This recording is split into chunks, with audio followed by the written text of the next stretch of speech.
Hello and welcome to Lever Guns 50. Today we're talking about the James Jordan buck, which is the biggest typical 10-point.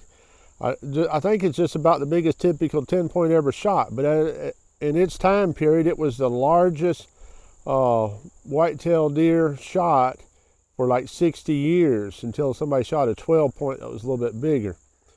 But it was 206 points in as far as its measured points. It was a 10-point, and he shot it with a 92 Winchester in 25-20.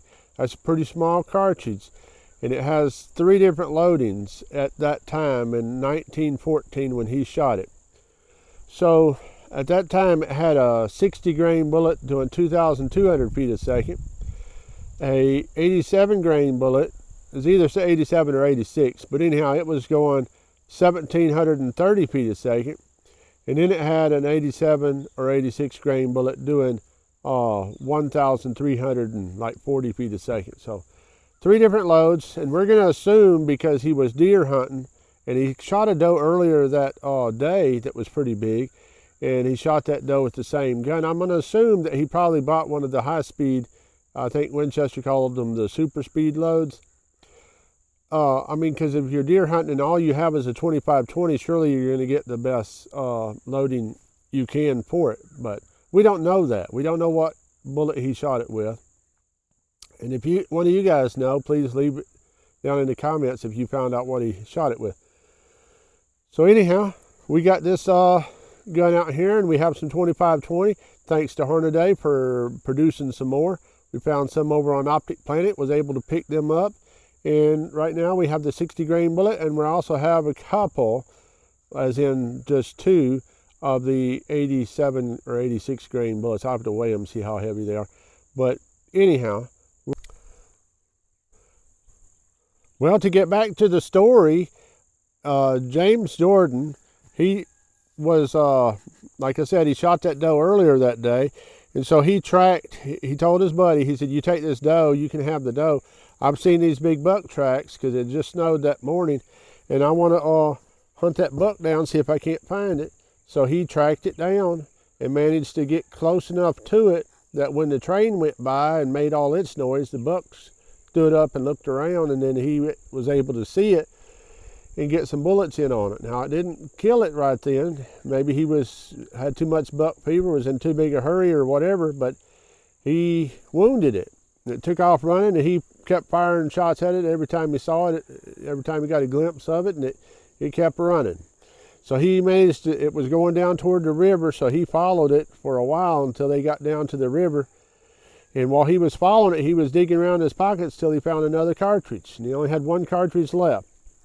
That buck emerged on the other side of the river as he got down to his side of the river. And so when it come out of the river, he was thinking, that is a huge buck. Where am I going to shoot it that it's going to put it down? So he ended up shooting it through the spine. And so we tried that same shot on a deer, and we'll leave some footage of that right here so that you can see that we tried it, and then that works good for these small whitetails in Alabama. But I don't know about a 400-pound deer, which cartridge which loading he used, but it worked out good for us. Anyhow, he shot the deer, it dropped in his tracks. He crossed the river, and the deer was too big to do anything with because it was over 400 pounds, the way I understand. So he went back to his buddy's house. He let him have the doe, and they come down there with the buck board, and the deer was gone. They couldn't find it. So, well, they did find it, but it wasn't anywhere to be seen. So they figured out that it flopped around until it got in the river, and it floated down the river. And they found it hung up in some brush just down the river just a little ways. They got it dragged back up there, loaded up, and took it home. And him and his buddy just admired the huge rack. I mean, that thing was huge. And so it was the largest buck, I believe, whitetail buck ever shot for like 60 years till somebody shot that bigger 12-point. But I think even today it's, if not the biggest 10-point, or it's one of the biggest 10 points ever shot, with that score of 206. Anyhow, let's show you some footage of shooting these 2 loads that we're talking about. the 60 grain bullet and the 86 grain bullet into some water jugs and see what it does.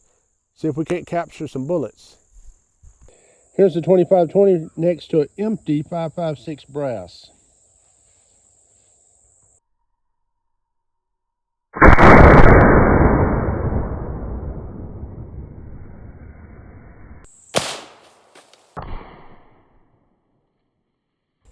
Let's check it out and see what it did. Let's see what we got here. So this first jug's blown up pretty good. The second jug is blown up and it's got this where it looks like it might have come out. It might be in this third jug. Yep, there's something in here. I can hear it rattling around. So it's in this third jug. So we'll get it out of there and see what it looks like.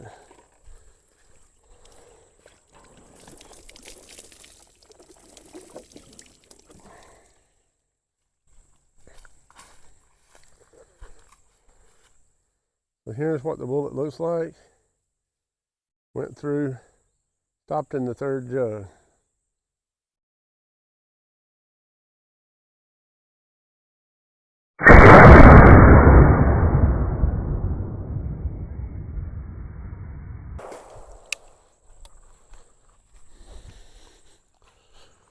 Let's check it out and see what it did.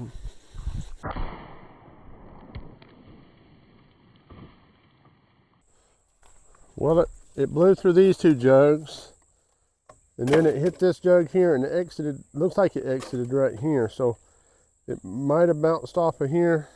I don't know if we'll find it, but we're definitely going to see if there's anything in this jug. Doesn't sound like it.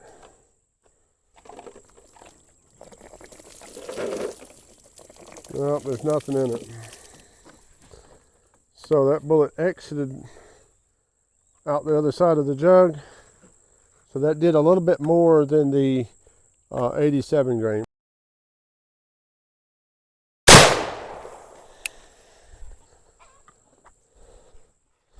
Let's check it out and see what it did.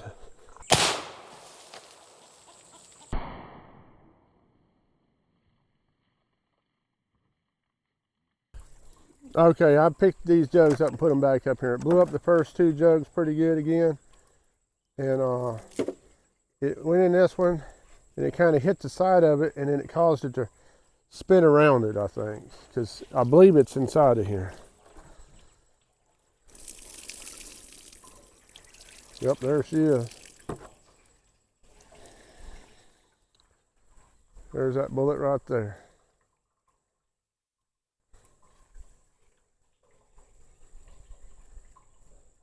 To the right is the 87 grain bullet, on the left is the 60 grain bullet, and there's the cartridge.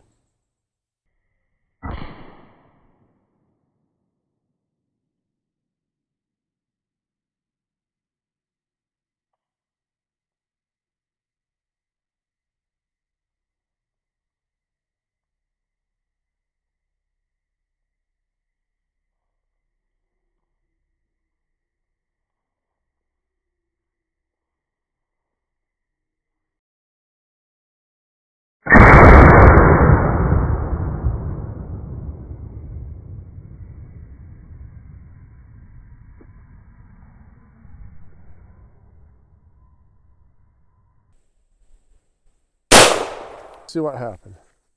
So it popped through the metal plate right there. No problem with that. It went into, or it either went into or stopped right at the jug. There's some gooey mess right here. Oh, it's hot as a firecracker too. So I don't think it actually went into the jug. I think it's right here. So I'm going to cool this down.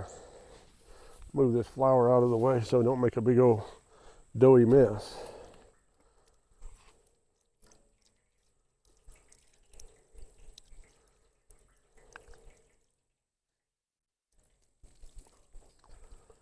We'll see what we got here.